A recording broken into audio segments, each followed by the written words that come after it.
Hi everyone, this is Rose Portia from Map System, speaker, author and business consultant, and it's my pleasure to take you through this little tutorial that I've prepared for you. As you know from my last video, I'm going to be presenting at your upcoming PD Day, and I'm really looking forward to meeting you all and to give you an enormous amount of content on how to get more referrals in your business. As you know, I've written the book, Cracking the Referral Code, which took years of research and development to get me to a point where I really could create a formula of getting more referrals in your business. So certainly we'll be chatting about that at the PD Day. But what I wanted to do was give you a bit of a sneak preview, give you some hints and tips right now that you can implement in your business and start to think about to start to leverage off your clients and get more referrals. So here is a couple of things that I want to talk to you about today. Now, the first thing is working with your ideal client. Now, for some of you out there, that is a concept that you've heard of before.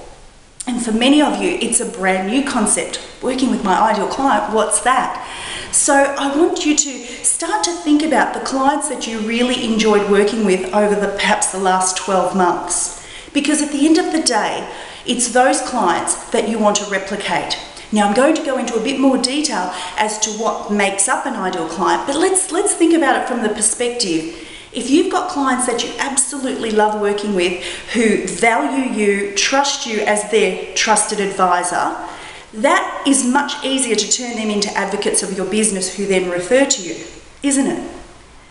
As opposed to those clients, you know the ones, the hard work clients, they take twice as long to get the service set and they're really just not your ideal. And in fact, they can quite often be a drainer on your business, a drainer on your own personal energy.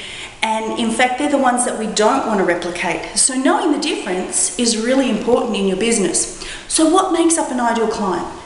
The easiest way I've discovered to find this out is to notice your last 10 clients that you feel were ideal. Now, what that means is they'll have certain characteristics. Have a look through the year of the clients you worked with. Which ones were really enjoyable to work with? Because that's important. You want to enjoy the work you do. Which ones were commercially beneficial? So that means the amount of time that you invested and the amount of commissions and fees, etc., that you received were actually really adequate for what you put in and contributed. So look at it from that perspective. Also look at it from the perspective of how much did they value you, respect you, and how likely are they to turn around and refer you to others. They're part of what makes up your ideal client. Then you can go into characteristics. You'll start to notice, were there particular age groups that seemed similar? Were there particular styles? Were they couples? Were they singles? Were they with children, without children? Did they live in a particular demographic area? Did they have a particular profession or industry? Were they self-employed? Were they PAYG? All of these factors, you'll start to notice and pinpoint the similarities. And then from that, you can actually make some bullet point lists of all the similarities and have a really good look and think about what makes up your ideal client. Now, at the end of the day, if you're working with ideal clients on a daily and weekly basis, that is definitely going to improve the results of your business. You want to work more with those clients that you would consider ideal and be aware of them. And guess what the added bonus is? Typically, the ideal clients will know and associate with other people that fit those similar characteristics. And guess what? They hang out typically with ideal clients. So they're going to be in their circle of influence. They're going to be part of their friends, families, or work colleagues. And you'll have a great opportunity to capitalize on those and get to know those people. And certainly it will be helpful to make them clients of your own. Now, for those of you that might be thinking, I've done an ideal client profile before, that's fantastic. What I encourage you to do is to update that at least every year and ideally every 6 months, twice a year. The reason for that is your business will change over time, your clients will change.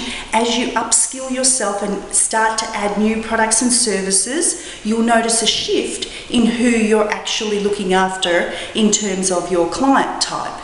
So please do, if you haven't looked at your ideal client for a while, revisit it based on those criteria that I've suggested, and start to really think about and know who it is that makes up your ideal client.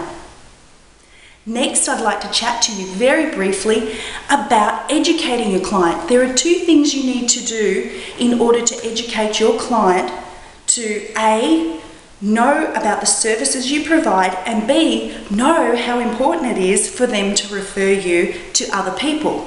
So let's chat about the first one. If your clients know all of the services you can provide, then that makes the opportunity for cross-sell and upsell so much easier. It also makes the opportunity for them, when they tell others about you, that they can be very well informed of all the services you provide.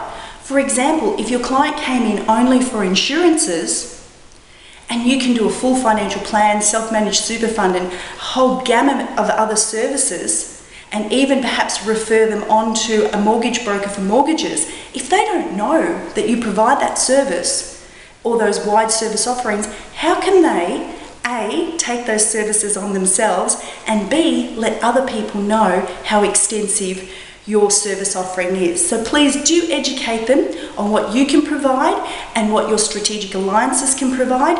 Don't assume that they already know what it is you do. Secondly, you want to educate your clients to become advocates of your business, because that's the way your business grows. So it's really important to let everyone know that you want referrals. It's the way you grow your business. 10% of the people will never refer you. 5 to 10% of the people will always refer you. It's that 80% of people, of your clients, that you've done a great job for, that you need to regularly remind that your business grows from referrals. I hope this tutorial has been helpful to you. I look forward to meeting you at the PD Day, and there's one more tutorial that goes with this set. I'm Rose Portia from Map System. Bye for now.